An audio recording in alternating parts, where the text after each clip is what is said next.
Okay, welcome everyone to another in the series of webinars which are focused on getting tourism businesses safely back to work. The series of webinars supports the publication of the Department for the Economy and the Tourism Northern Ireland guidance entitled Working Safely During the COVID-19 in the Visitor Economy Sector, which was published on the 23rd of June.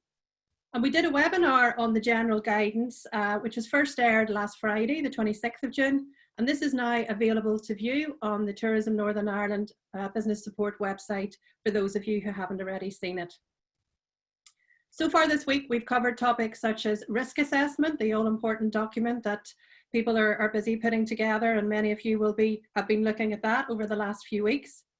We've also covered topics such as tour guiding, small accommodation, and today the hotel accommodation, and later this afternoon hospitality. So there's a whole variety of those which are available to view, both to pick up later if you can't or live, and the itinerary for those is on the Tourism NI website as well.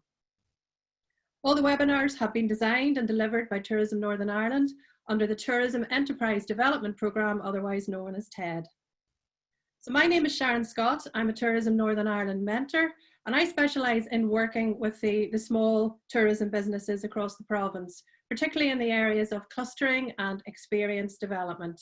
And I'm going to facilitate today's seminar for you, and also the live Q&A at the end of the presentation.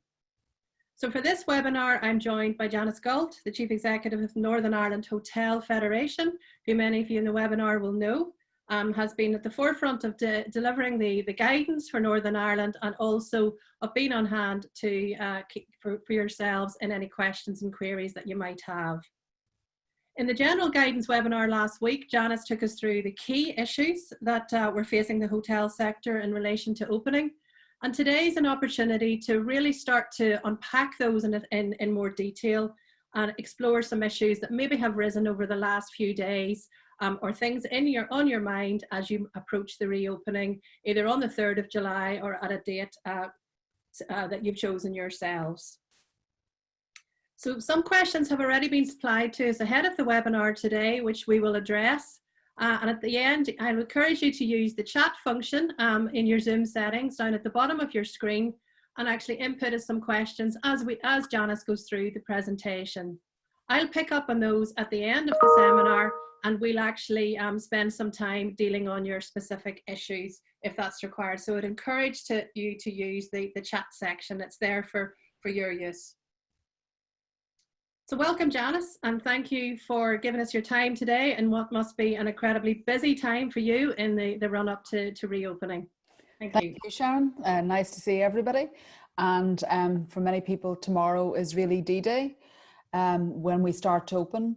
And I suppose as a bit of background, we'll just talk through in the first place what reopens on the 3rd of July 2020. So tomorrow, all serviced accommodation has the opportunity to open if it wants to.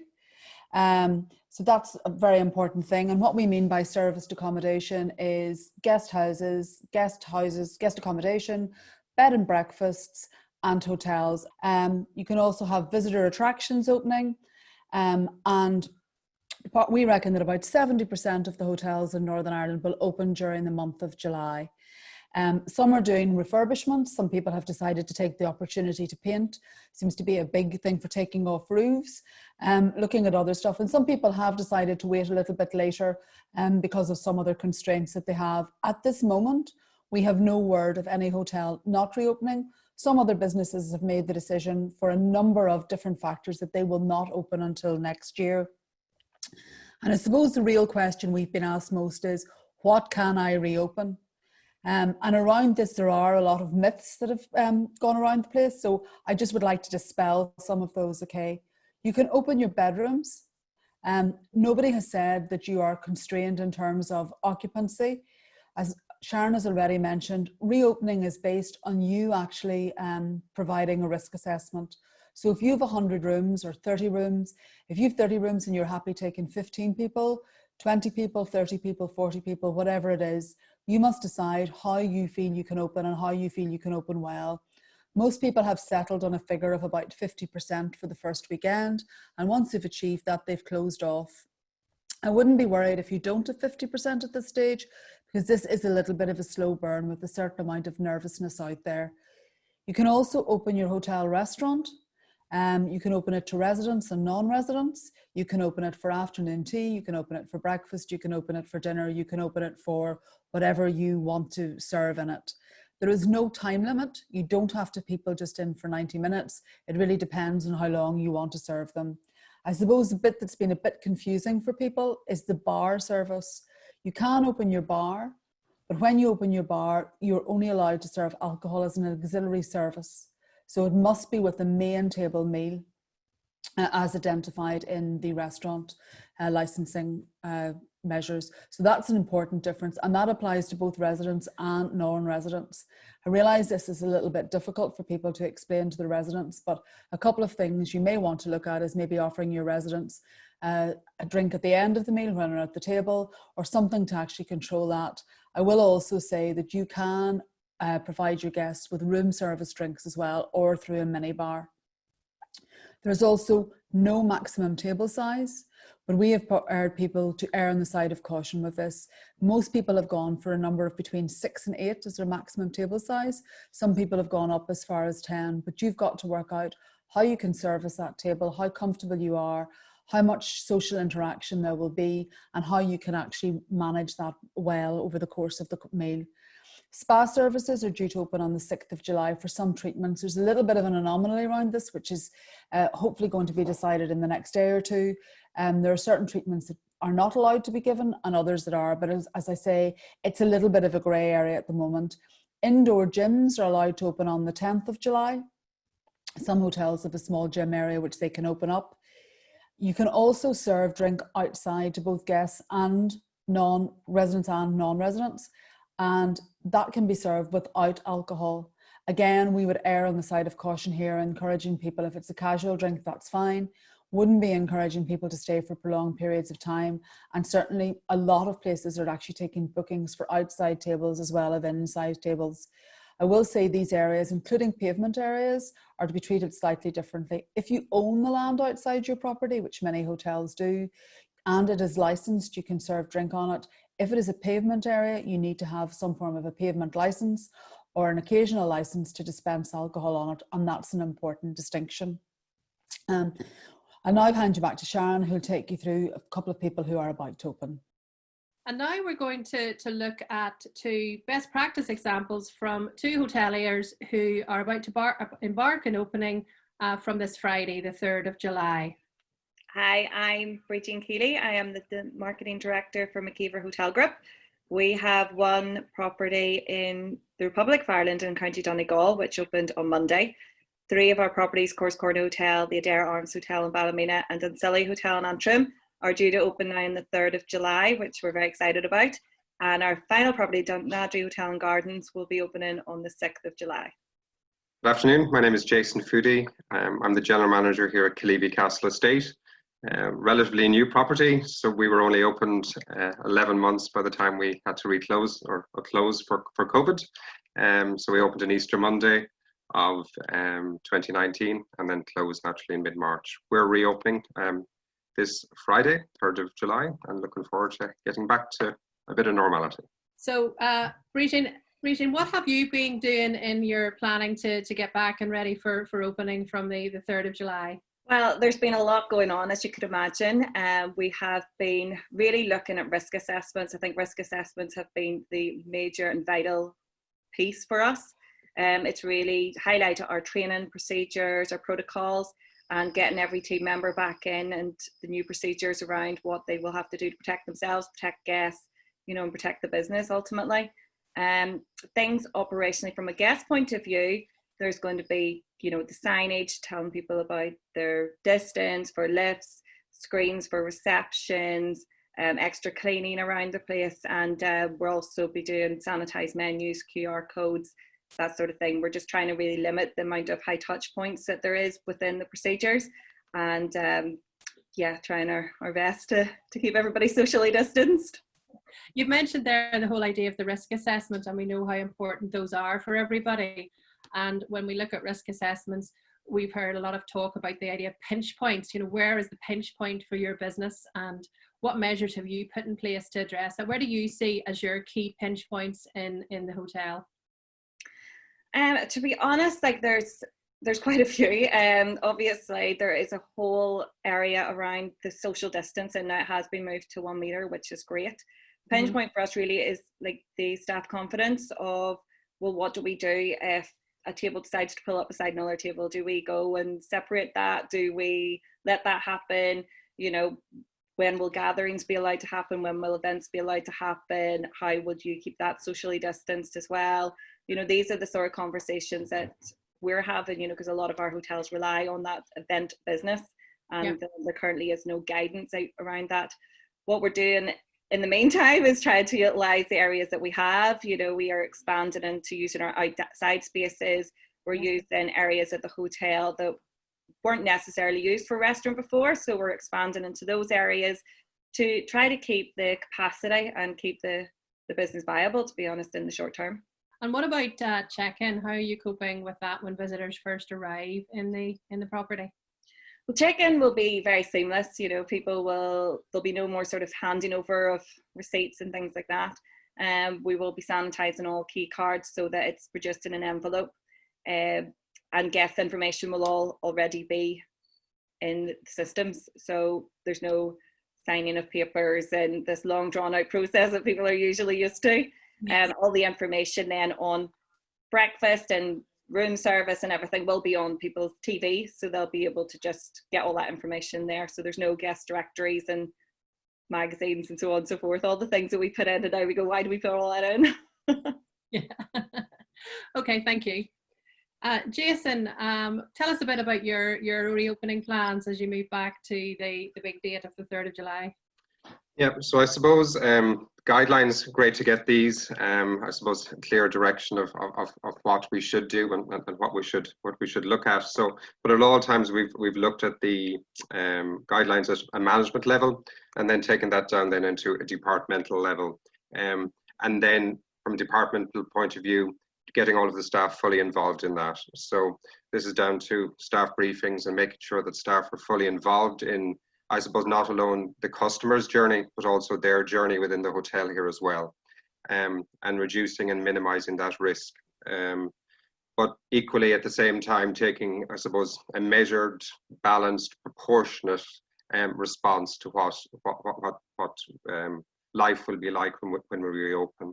And then I suppose at all times putting hospitality at the forefront, because people want to come back out for an experience that is hospitality, not hospital, and that we want to deliver that experience that for our customers and equally for our staff. So across the board, we have, I suppose, looked at each of the departments, and each department head has created their own risk assessments, which corresponds then with our overarching risk assessment of the estate operations. And then where, I suppose, naturally within any risk assessment using the traffic light system, determining then what measures or what barriers or what needs to be implemented in order to minimize, reduce or eliminate that risk. So look, we have different elements within there of, I suppose, we've tried to do, or will be trying to do as much as we can, of track and trace. So we're able to track and trace every guest that comes in through the door that has pre-booked for an overnight stay. But for every non-residential guest that comes in, that, you know, they will go through the screening process. We keep a record of their, I suppose, their primary contact details in the event that they need to be contacted in the future, should somebody have to go into self-isolation. But again, it's trying to be measured in that. And then I suppose where we cannot eliminate the risk totally, then it's putting in the physical barriers, be that through PPE and through screening to make that process more fluid. Yeah, you've very aptly described that sort of conundrum that's facing every hospitality business as we move to the reopening period, is how to communicate those robust safety measures, that they're in place, but that won't really detract from that overall customer experience and welcome. And I love your analogy of it's hospitality, not a hospital, and that's really the balance that we're trying to achieve. And I notice in your imagery the use of the QR codes.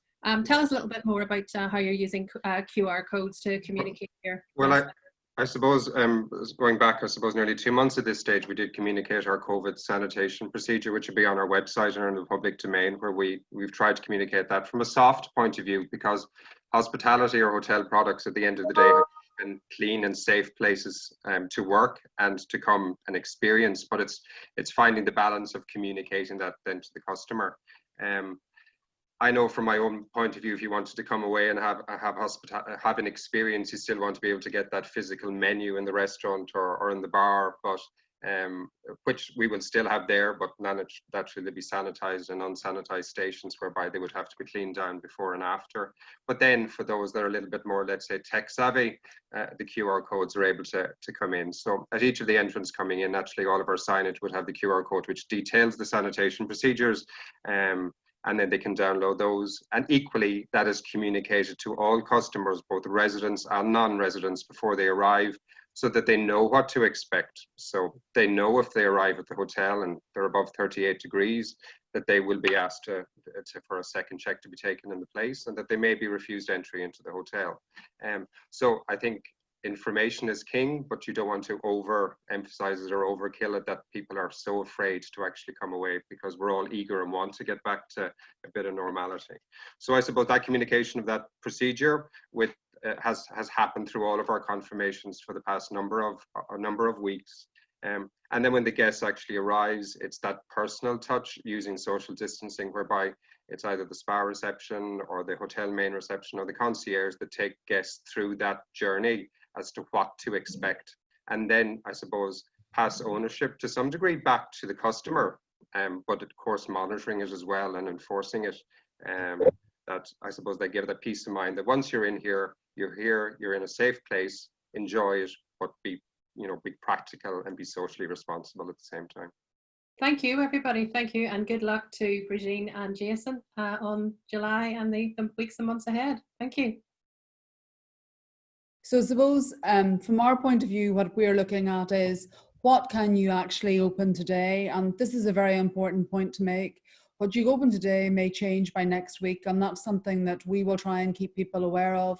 We have a number of platforms, digital generally, that we send things out on, but we've discovered throughout this process that there's a lot of things that people think are real. Either they've been announced in the daily briefings from Westminster and they only apply to England, or they kind of apply to the south of Ireland, and people have got a little bit confused. So these are the things you definitely, some of the things you actually cannot do. So you can't open your bar just for drinks. It's just not possible for you to do that at this time. You're not allowed to stage live events, and we had automatically assumed it was live bands is how it is. Some people have now decided to put in single performers. The only thing I would say about that is if you're a smaller venue, or if you think it will encourage people to dance with wild abandon, which does actually reduce social distancing, I wouldn't do it. There is talk about people standing with a screen in front of them, and as Jason has alluded to, you don't want it to seem like a very sterile experience. You want, if it is a band, it's somebody who's there. Some performers actually walk amongst people, so that also may cause problems for you, and then people may want to give requests or may tragically wish to sing along, which can be a pleasant or unpleasant experience, but it's something that you may want to risk assess. Other people have pianos in the corner that they want to use, and it's again a decision for yourselves to look at. Currently, there's no holding of events. The registration during the week was changed to 30 people outdoors, but there are no indoor events currently allowed. We have been seeking clarification from this and have been promised it. It just has as yet not been forthcoming. Spas can open for treatments from the 6th of July. Again, a little bit of clarity required around that. Currently, we're told no thermal treatments and no swimming pools within the spa area, which I'll come on to in a minute. And leisure facilities can open from the 7th of August, though that may come forward. Moving on to the wedding part of the business, weddings, hotels currently just cannot say I do. You cannot do weddings at this moment in time. I realise for a lot of people, this is a very important income stream. Brides and their mothers, and I suppose their fiancés at this stage, are becoming increasingly more fraught about this. And that has proved to be a considerable issue for everybody. And it does present a challenge, but at the moment we are kind of put together and said, no, you cannot stage weddings. Just to say that in the south at the moment, from last Monday, the Monday the 29th of June, you were allowed to have 50 people at a wedding, and from the 20th of July, you will be allowed to have 100 people at a wedding. The social distance, a bit of social distancing stuff around that, but nothing particularly onerous. But we have no dates at the moment. And in the UK, which is England, you're allowed to have 30 people from the 4th of July. England actually opens this Saturday. So that's slightly different to us, but we are waiting, as I say, for clarification on that. Moving on to hotel pools, they are currently not allowed. And this is presenting a problem because pools are something that the family market, a market that we're going after, really want to use. There is also an issue around where they are in a hotel. Quite often pools are an integral part of the spa. In other cases, they are part of a leisure centre. And in some places, there is a pool both within the spa and also as a separate leisure facility. And that of itself presents a number of issues, and it does make things quite difficult for hotels in the short term. We hope that this will actually be changed over the next couple of weeks, and that we will be able to return to do that. Very important for people who are bringing in families, and that's something that they want to use. I suppose the one other thing that did change in the course of the last week was social distancing, and there's a little bit of interpretation around this. The actual wording of this is that you should maintain 2 meters of social distance where possible. And where it is not possible, you should put in additional measures. So in reality, the 2 meter distance is actually something that people expect you to do in many ways.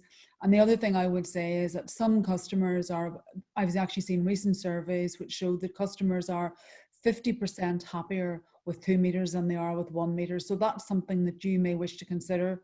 I do understand that it does present challenges in terms of space, but if you can actually put people back to back, or you do have booths that have screens behind them, then that's something that you can deploy. It's been widely interpreted that we have dropped to 1 meter as a standard. We have not. The standard is still 2 meters if it's achievable. You also need to make sure on that you have, sort of clear signage as to what you expect from your customers, and particularly behind the scenes in hotels. If you actually have groups that have to work closely together, the prime example being a kitchen, you maybe should look at putting up screens or providing additional PPE for those operatives. And that is something that you should do as part of your risk assessment. I think Sharon has stressed this before, as did both Jean and Jason. But the actual part of the risk assessment is your way of controlling your business. The actual guidance has been set out based on risk and compliance, and that's what we will be opening under. Moving on to the industry guidance, it's available on a number of sources. The Tourism NI site, it's linked to through from the Hotel Federation site, and it's also available on DFE. The guidance gives you your framework and a journey through your business. There's a lot of interpretation in that you should be able to look at and see. We have not got a rigid framework which says you must do this, you must do that, you must do the other. We have been given the responsibility, and I suppose the respect, for people to work out what we can do within our own businesses. If I was to go around 10 different properties, I'm sure the risk assessment I would come up for many of them would be very different. I mean, some of the anomalies around this are restrict entry to your building, and then the other one is have as many entrances open as possible so that you don't have a congestion point. So it's important that you actually control those particular elements as you move through the business. It is a UK-wide framework. Even though it has been Northern Irelandized, it does relate to our specific industry agencies. There are certain things that are different here, and you need to be aware of those. So that's why it actually has been changed. And there are 3 different elements to it. There's the visitor economy, hotels and other accommodation, and then restaurants and bars. It's worth reading the 3 of them and then going back and having a look at it. When this was actually being developed, we then looked at other products that were out there, and we came up along with a number of other agencies and bodies, a guidance for Northern Ireland on a much more practical level. It's very much, how to go through a business, how to look at it. At the back of it, there are a series of risk assessments and SOPs, and also a guide for toilet cleaning, which has proved to be the most popular publication that I have ever had. In fact, I think it would be on the bestseller list. But that's something that people have been keen to see. We have looked at these sort of things as quite important, that particularly for smaller businesses or businesses that maybe aren't part of a group, that they have something that they can go to. Underneath this again is a new industry standard, which is called We're Good to Go. This will be looked after by Tourism Northern Ireland, who will look after the accreditation for it, which is a self-assessment. You go in, you look at it, you make sure you've met everything that's there, and then you can be accredited for it. The idea of this is to give your customer reassurance, or if somebody's booking business with you from abroad, that they can see that you have these measures in place. And in reality, it will also give your staff some reassurance. It is an industry-wide mark. And I think it is important that we in Northern Ireland are seen to be very much adhering to it, and that it does lift the business up that extra notch. So the three documents really, or the three processes, sit sort of with a direct relationship with each other. Under the guidance, part of that will be policed by the PSNI, who will look after the normal licensing things. Environmental health officers will look over other aspects of it. And then the Tourism Northern Ireland will give advice, look at enforcement, and do spot checks for the other bit of it. Had a lot of chat about risk assessments, and everybody thinks this is a very frightening kind of word. I am sure everybody's done risk assessments. Anybody who's a fire certificate has a risk assessment. And people have looked at it and said, oh, you know, what does this mean? There is only in this instance one risk, and that risk is the spread of COVID-19. And that is the risk that you are actually doing the assessment on. So the way that we have asked people to look at this is, you normally would look at a risk and you would try and eradicate it. In this particular instance, you cannot eradicate it. So you're looking at reducing it, managing it, and reporting any incidents of it. So the real thing now is reducing it, how you work your way through that. And that involves sort of three different groups. It involves the staff and the customers and your business, which we've sort of considered as a separate entity. So we've looked at those people, we've looked at it and said there's a human element to this, but there's also actually your business premises and the operations around it. So when you move to your staff, the first thing is really staff consultation. You'll have heard the people that spoke earlier how important that is. Your staff in many ways know how your business runs and may come up with ideas, particularly around pinch points, congestion, methods of ordering, the type of customer you have, that you may not have taken into consideration. After 14 weeks, I think some people are quite tired at this point, and it is quite daunting, the whole prospect, but sometimes a fresh staff eye cast over it can give you a different kind of look towards it. You also have to train your staff to be aware of the COVID measures that you've taken and reassure them. And the one thing I would say about this, it is important not alone to have done it, but it is very important that you keep a record of it. So you must have a record of all the staff that you've trained, have it on file, either digitally or otherwise, and update it. It's not a question of training people once. You will have to keep up this particular process, asking them how they are, looking after them. And that is something that we will probably have in place for at least the next 6 months, possibly longer. Part of that training thing will be informing them, as I've mentioned, record keeping. And then one other thing you should ask them is, how are they coming to work? Are they traveling on public transport? The one risk in this is, will they have to wear a face mask if they travel on public transport? Where does that face mask go? You don't necessarily want it in the changing room. You don't want it in somebody's handbag. Are they disposing it? How are they disposing of it? And how are you looking after that? The big thing about staff is you consult them before they come back to work. Training, small teams is the other thing.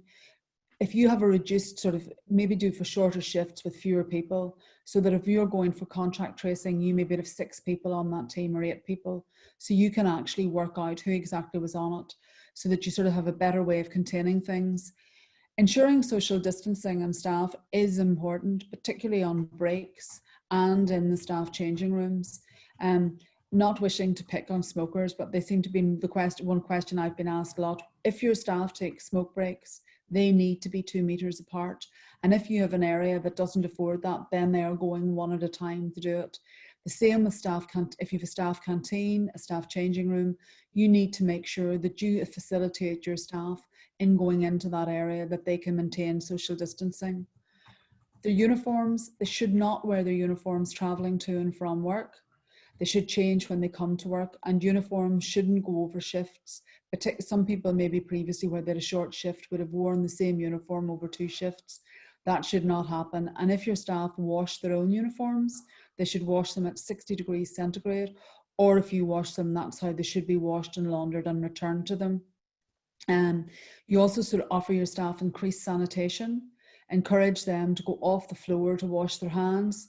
You should actually put that into what you expect them to do. And the other thing I would say is you possibly need to make this a disciplinary offence if they do not do it. So if you've said that people must wash their hands in between customers, really good example, I was in Marks and Spencer's yesterday. Their SOP is that between each customer, the staff on the checkouts must sanitize their hands, and you can actually see them doing it. You need to make sure that that is actually in place. From our point of view, there are 3 important things that your staff have. Clear guidance on what to do if one of them or one of their team gets sick. Clear guidance to do if a guest displays symptoms or gets sick. And finally, if a guest actually develops COVID-19, what is your plan for that? And that's something that you need to have. And I would say it's probably something that you need to share with your staff. In particular, if it's a guest, you possibly need to have that on your website. There's pretty clear guidance on this at the moment, which is if your guest gets sick, they should self-isolate, they should request a test, and if possible, they should leave your premises and return to their home. If they are unable to do so, they should self-isolate in your hotel for a period of 2 weeks, and they are responsible for the payment of using the room for the 2 weeks. I pointed out to somebody, I don't know which is worse, being trapped maybe in the Ritz or alternatively in a travel lodge. One could be very detrimental to the wallet, the other slightly less enjoyable surroundings. But that is a way that it's going to work out. So that guidance, of course, could change in the short term. And I suppose the one example that we've given with regards to staff, for example, if we do have a vaccine, how are you going to manage that? Are you going to insist that all your staff have the vaccine? And are you going to ask your guests for proof of that? So as this moves on, your risk assessment, like everything else, is very much a living document. In some ways, the relationship you have with your guests will be very similar to the relationship that you have with your staff. In some ways, you want to look at the guest journey, how they book with you, what you're telling them. We've come up with the line, they're coming for a hospitality experience, not a hospital experience, but they still have responsibilities and you need to let them know what they are. So you need to reassure them, make sure that they know what's going to happen when they arrive. If you're taking their temperature, you need to have a clear policy of how that is dealt with, where that information is held, what you're going to do with it, and what will happen if they fail your temperature test. You need to inform them of all the different SOPs that you've done. And you also need to advise them of their responsibilities. And this is a very important thing. If your guests come with children, they are responsible for those children being socially distant during their stay. They're also important for sanitation of themselves and their staff. And if you offer them certain things, for example, you can offer your guests a choice if they're staying for 2 or 3 nights that you either offer them housekeeping services, but they should vacate the room while the housekeeper is there, or alternatively that they look after their own room. And those are important things for your guests to know. So it is a bit of a strange thing. We don't recommend that you bombard staff with all that information. We think that you should come up with maybe 4 or 5, 6, 7 lines. The rest should be on your website, on your terms and conditions. But the one thing I would say is your staff really need to be aware of those. And if somebody asks them a specific question, they need to be able to answer that question in an informed way. And they also need to give a uniform answer.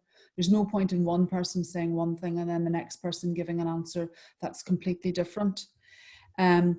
We just think that it's a very, for your guests, it maybe is a bit of information overload.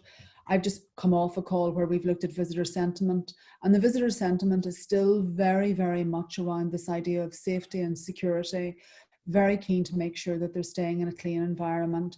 And it is something that still has them quite anxious. We kind of think that that's an important thing for people to do and an important thing that they are aware of. There will be additional hygiene in place. You need to tell them about washing their hands. Also, if you're going to do contactless trading, they will not have a huge interaction with your staff. If you can do that as much as possible, all the better. But where they do meet your staff, then it's important that that experience is very positive. You also need to look at, if they're booking for services, and I suppose the one thing of this is breakfast. I've often said that, 7:20 on a Sunday morning is not a popular time to have breakfast. Some people like to have a very long breakfast, but you probably need to take bookings for breakfast in the first instance till you see how this works. You will not have a buffet where people can queue. Queuing on those congestion points need to go. Yes, you can have certain things wrapped, but you need to be trying to reduce the risk of that particular area. Guests are also looking for flexibility. So when they book, they want to make sure that they're able to cancel, that if something goes wrong, either they lose their job, there's another COVID outbreak, you have to close down, somebody in their family gets sick. They want to have that reassurance, and it's important that you give that to them. You may, as I say, want to limit occupancy as you start off and ramp it up. Possibly better to do 20 rooms well and 40 rooms badly. But again, you may be quite happy. You may have stuff that you have in place, you feel you can do it, and your staff may be keen to get back to being relatively busy. So that might be something to do with it. Also, you've got to look at the economic parts of this. You know, you're going to be trying to return to be both a viable and a sustainable business. On table size, there isn't a limit on table size. People think there is, but as I've said, again, this risk goes back to you. If you currently have 4s and 6s in your restaurant and you think that's going to work great, anything over a 12, I think, will be a challenge for people, and it does sort of run you towards that grey area of events where all of a sudden the table that you thought for 12 is actually a christening party or something else. It appears up all over social media, and all of a sudden you find yourselves in a difficult position. And I think that, you know, you need to balance as well with this, the relationship between your residents and your non-residents. So if you have a lot of residents in the building and you want to keep them happy, maybe you need to look at limiting the number of long residents and particularly taking bookings for them. A number of people this weekend have decided that they will only take residents and they will only offer both restaurant and bar services to those residents. They've made the decision that that's the business that they want to protect, and they want to do almost like a soft opening or a trial run with that. And that's something that you can consider.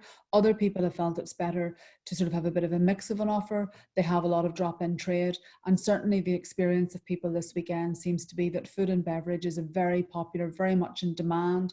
People are looking to go out for a meal, and perhaps that's a way of gaining an additional income stream. On the operational basis, your building really is a living building.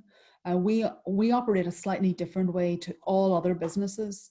Most other businesses are reducing the amount of people they bring in. We are actually bringing in people, and we are bringing in strangers to a community. And I think that's a big responsibility for us.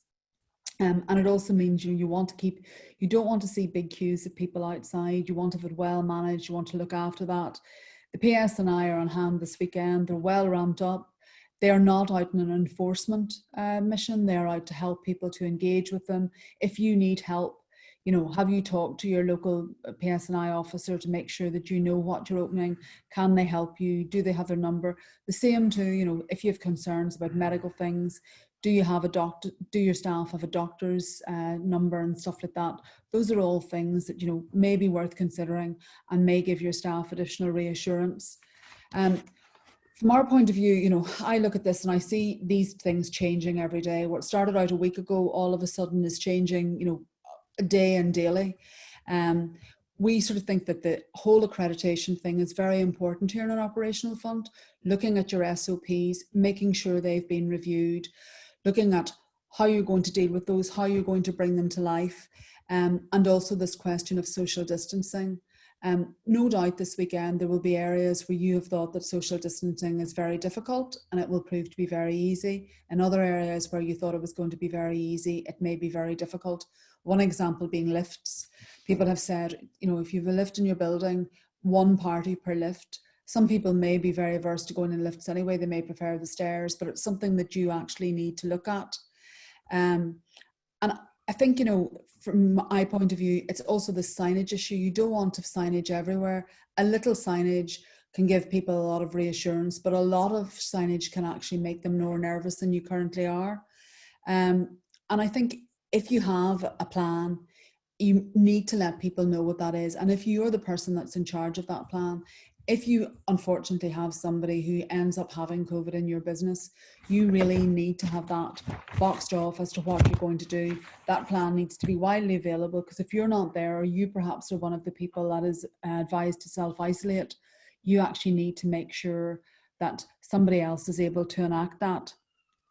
And I suppose once we get all this opening over and everybody has a really good weekend, we're into Monday and Tuesday of next week. And what we have advised everybody to do is talk to your staff on Monday and Tuesday, either by telephone if they're not all in, maybe over the weekend, ask them to sort of drop you a line if there was anything that came up that, you know, didn't really work or was a really good idea or really worked very well. You know, get feedback from your customers as well. Find out how that worked for them. Look at your social media. See, can you use your social media? One big thing in changing customer sentiment is seeing other customers in your business, and people, once they see that, they feel a lot more comfortable coming. So maybe you do want to ask a couple of the guests that have been there over the weekend, can you share stuff from them? Are they happy to do that? Get their feedback, maybe reach out to them on Monday. I would review my risk analysis or my risk assessment next week. I would have a look at it, see how it went, see what actually happened, see the bits of it that you need to tidy up or bits of it that you simply need to drop, change, amend. And then I would also look at my SOPs. But I think for anybody opening this weekend, there is a level of nervousness, and I think that's only to be expected. We have been closed for 14 weeks, and it is like, I often say to people, I think Jason perhaps is in the lucky position because he opened his hotel last year, so he does have those memories. This is like opening your hotel for the first time, and that of itself is quite a daunting experience. So I'd just like to wish everybody, those of you who are opening this weekend, all the very best. Those of you who are opening later on in the month or into August, I wish you all the best, and I hope that you and your staff have an enjoyable weekend, and I'm happy to answer any questions that Sharon might have. Okay, Janice, thank you. That was actually very reassuring and very a nice calming voice of reason as we approach the open over the next few weeks. So thank you very much for that. There's been a number of questions coming in, but first of all, still the risk assessment, which you've highlighted as well. And we have talked earlier today about the, you know, especially for maybe the smaller businesses, that the whole idea of a risk assessment is not something to put, you know, it's not it's an onerous task, but it actually gives, especially for a smaller hotel, an element of control. And that's important as we move forward, that you can have an element of control of the number of people coming into your business, particularly as you start to reopen. You know, you give some ideas around that, Janice, and what that might entail for you, whether it be 50%, but it does give control, is confidence at the minute, and allowing people to ease themselves back into the reopening period. And I know the risk assessment 7 webinar that we dealt with was very useful, and I would encourage people to catch that if they can. There was talk about what you've mentioned about updating that every week, going back to it and reassessing again and again. So it's particularly maybe for a smaller business this weekend, what can they expect, and how can you give them some more reassurance? I think the risk assessment is one of those things that you start off with, and it starts off with 1 page and it ends up with 20. For most people, we've advised them just to break it out in the way that we have, you know, the staff journey, the customer journey, and the business. I think the one thing that you really just need to look at this weekend, what worked and what worked well. And if anything causes stress, then just go back and revisit that. If, for example, in your restaurant, moving residents was a real issue, then do you increase the amount of dwell time and reduce non-residents? Or do you actually hold an area for non-residents only? And I suppose that's one way around it. For a smaller business, it's who's actually going to do it. And many businesses, you know, this weekend particularly, you will maybe not have the luxury of thought. It will be service, cups of teas, all those things. And those are really important. And I would say this weekend, maybe note in the back of your head the things that didn't work, but just worry about the service this weekend. The risk assessment will still be there on Monday. If it goes really dramatically long, you can address it straight away. You can just say, we've too many people here. And you can say, we can close, we're just going to take no more bookings this evening. And you can actually say that and say, sorry, we're totally booked out. We don't want anybody else. I'm sorry if you're a regular, but really, we're thinking of your safety. And I think that would be my advice to everybody. Concentrate on the operational. If risks come up during it that you haven't thought of, you can address them on Monday or Tuesday. You can look after them this weekend and sort of say, listen, we'll stop that now. I think the one thing is people walking in off the street.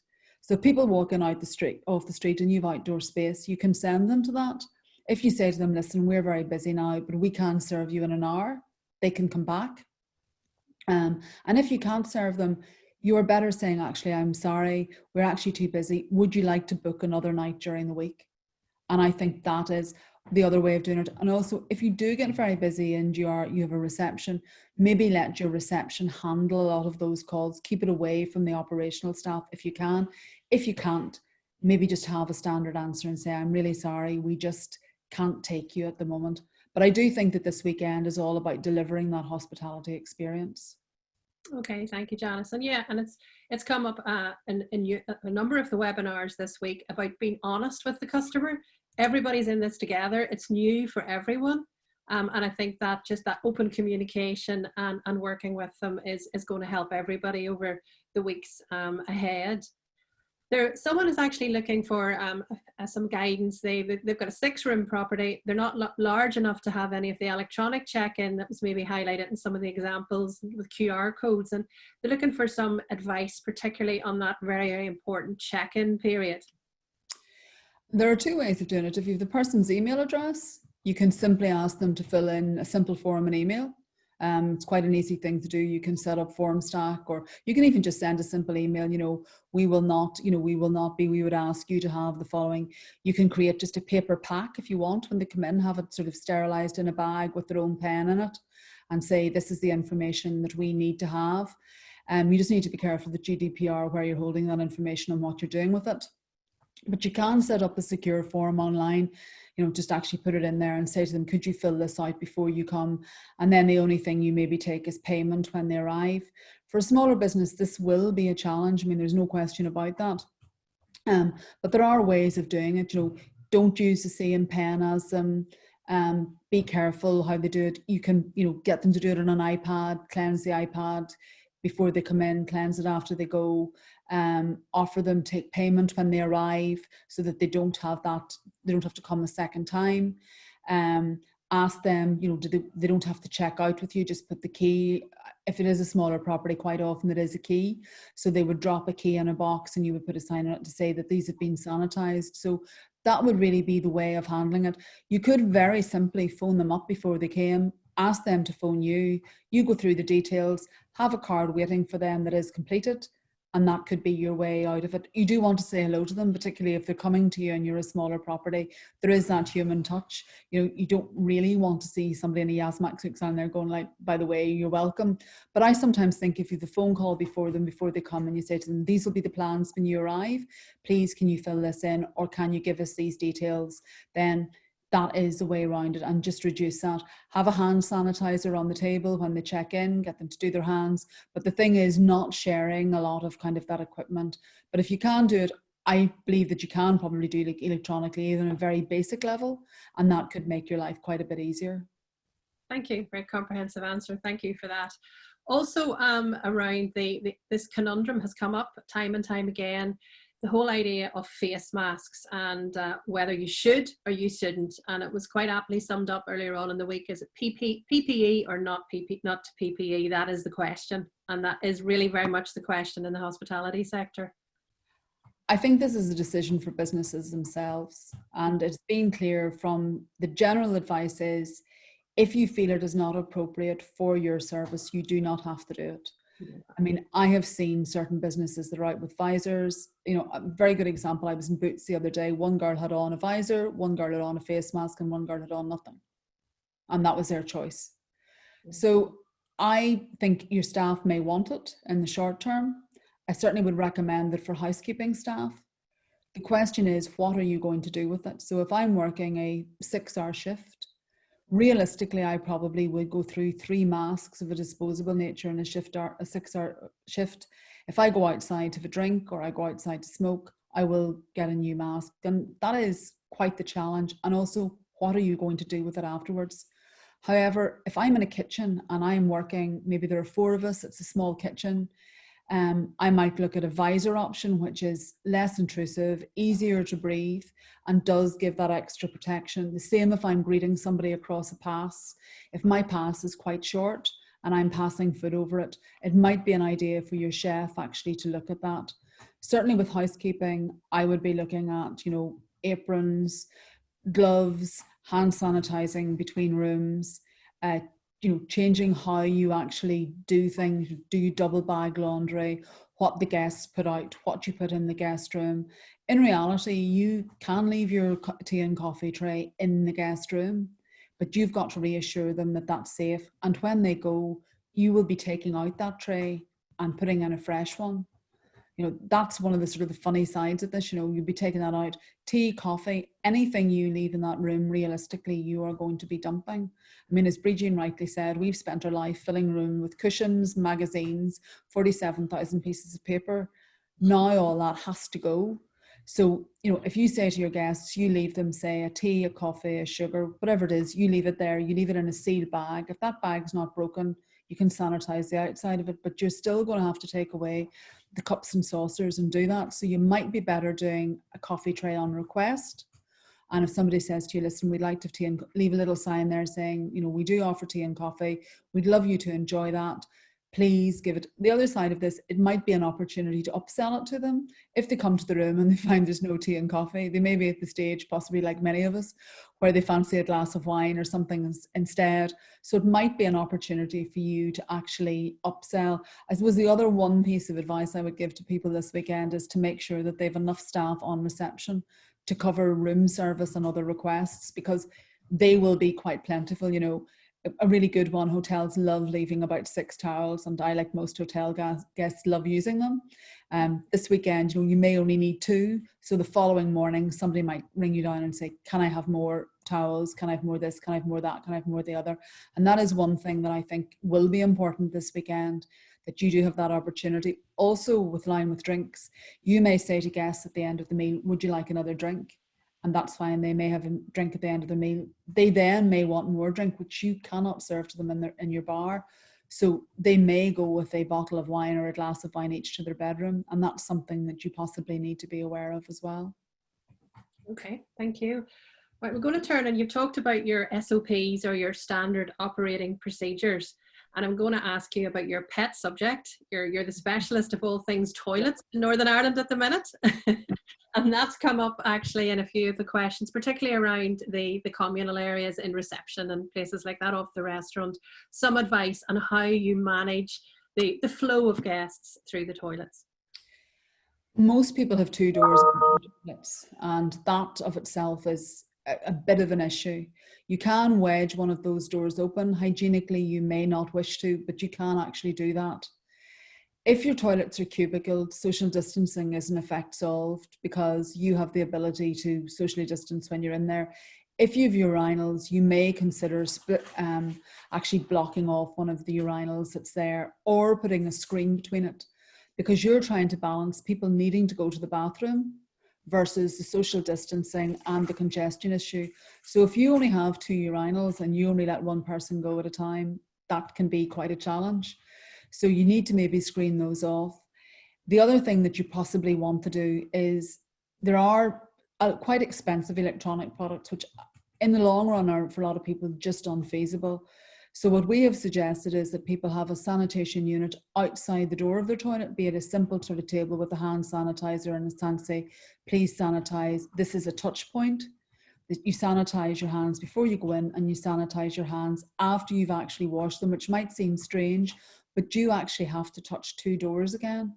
And it's reducing that actual door. So the other way of doing it might be, if you have a lobby door that goes into your toilets, the ladies will be fine because there tends to be a cubicles.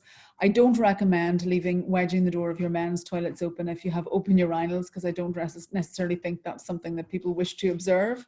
But reducing that back is a thing. The other thing that you may look at doing is, I don't recommend having somebody in the toilets all the time. It's not good for them. It's not good for your customers either. And you're basically just reducing social distancing.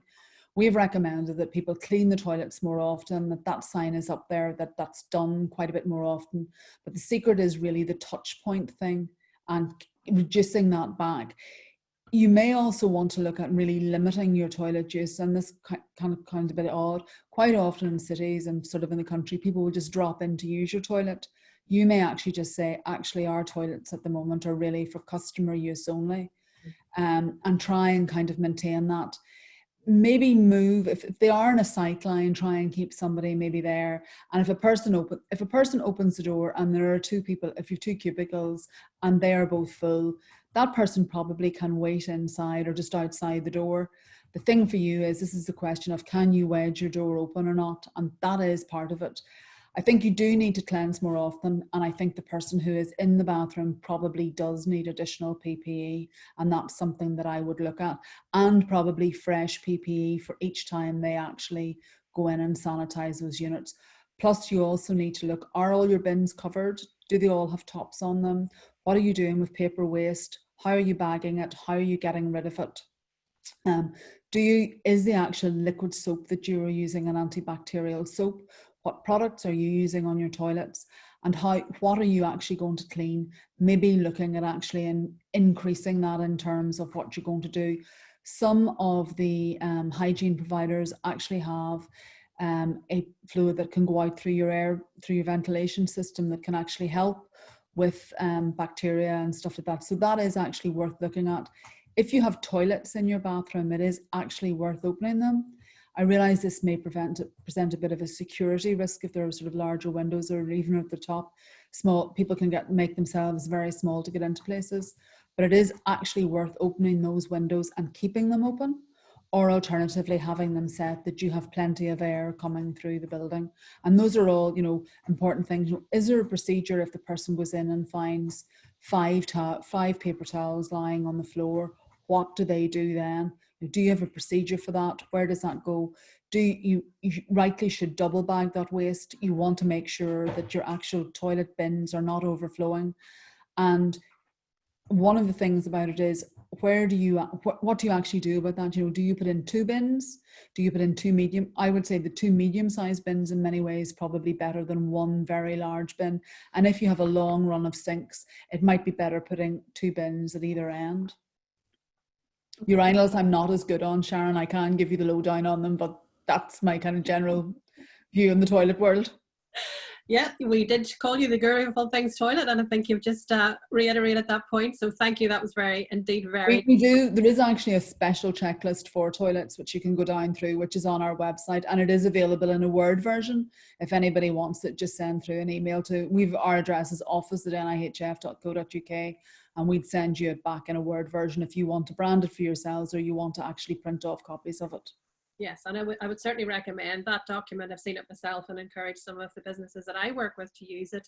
It's certainly just that checklist, and toilets are one area that that pinch point that we've talked about. There's a final question here, Janice, and unless you've a direct line to Boris, which you may well have, and I wouldn't doubt you, but there is a question just about the quarantine, and where do we think that will go next week, and how will that affect our hotel trade? Next week there's supposed to be 75 countries that are going to basically come back and say that the quarantine has been reduced. There are a couple of anomalies in this that people do need to be aware of. At the moment, only about 25% or so of visitors from outside the island of Ireland are really showing any inclination to travel here. I suppose the first one being GB, many of them visit family and friends. That's presuming that they still like their families. Hopefully they don't like them that much and they'll want to stay in hotels. But that is, they're the group that are probably showing most. So it is quite low. Most people are talking about next summer. So there's supposed to be 75 places that basically are going to have non-quarantine. On the island of Ireland, the physical island of Ireland, we have a much lower R rate than the rest of the UK, so therefore we are much less of a danger. But it will be applied on a UK kind of wide basis. The anomaly at the moment exists. If I leave London and I fly to Belfast, I have no quarantine. I can drive to Dublin from Belfast and enter the Irish Republic. If I fly from London to Dublin, regardless of whether I'm an Irish citizen or not, I have to do 2 weeks quarantine. And that is one of the anomalies that a lot of people don't actually realise. Within Europe at the moment, there's sort of mix and match in this. I think there is a tendency for people to want to preserve their domestic tourism for this year. They're not keen to have countries that have a significant infection risk, and the UK is currently seen as a country with a significant infection risk. Regardless of your politics, we will be seen as part of the UK if we leave from Belfast. So that's one thing to go. I would say, hopefully, if this thing keeps going the way it's going, I think quarantine will probably disappear relatively quickly. Most countries have dropped it in some way or other, but I would say that most countries this summer, if you're involved in tourism, it's about your domestic market. You know, you look at countries, many people will look at countries like France or Holland being a really good example. People will leave Holland next weekend and drive to Spain and Portugal, where they will stay for 4 weeks. But they can drive through the Schengen area. So therefore for them, you know, it's not really that, you know, it's not really that big a deal now. The Schengen area is more or less sort of open, but it will be interesting. I think it will fade away, but the next time I see Boris, it will be high on my list of questions. Thank you, Janice, and thank you very much for your insight and just your reassurance to businesses today. So thank you very much. Going to turn now finally to additional support that's available. This week, the webinars, you're not on your own after this. Tourism NI have set up a dedicated business support helpline for you. The number is on the screen, and it's also available on the support web hub through the Tourism Northern Ireland site. The lines are open Monday to Friday, 10 to 5. What you'll find when you go through to an operator, if the operator themselves can't answer your specific question, if it requires further expert advice, there is a host of experts in behind the operators, and they will endeavour to get back to you. I think 24 hours they're saying, and a lot of them I know from businesses that I work, that's happening a lot quicker than that. So if you require specific advice and it's up to date to the very, very latest guidelines, they will come back to you to answer your specific queries. So I would encourage you, if you have any questions or issues over the next weeks, take advantage of that business support helpline that's available. There's also the dedicated website information where all the guidelines are hosted and other information, and it will be the place where you will find the updates where we can channel effectively through any changes to legislation coming through government or legislation and just little hints and tips as we move through the next few weeks. So do continually go in and see what's happening there. We've talked about the various webinars that are happening this week. As they're delivered live at specific times, they're also then hosted on the Business Support Web Hub site to avail of as and when required. So you can dip in and out. Certainly would flag you to the specific one around risk assessment. We all got a great education from the health and safety people there, the Environmental Health Director for Northern Ireland on all things cleansing. I did not know there was so much to learn about different types of cleansing and what's applicable and what actually works in the situation and the pandemic situation that we're in. And that again is quite reassuring. Some of his statistics and support around cleansing and cleansing regimes. So certainly check some of those out. Just directly after this webinar is one on the hospitality, specifically the hospitality sector. There is one coming up tomorrow for businesses who are working with small experience and activities, and Monday, which will be a very interesting one for those that are into those things, all things insurance. So a very detailed look at your insurance and how that may change with an insurance expert. So certainly that's one for Monday to put in your diary.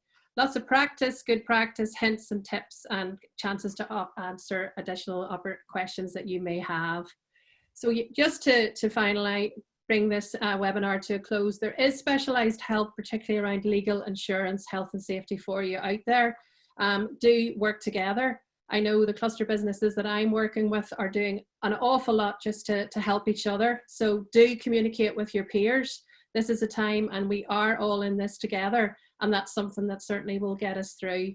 But thank you for everybody for staying with us for the last hour or so. I hope we were able to give you some reassurance and some extra support and advice going forward. And thank you again to Janice for delivering the session. Thank you, everybody.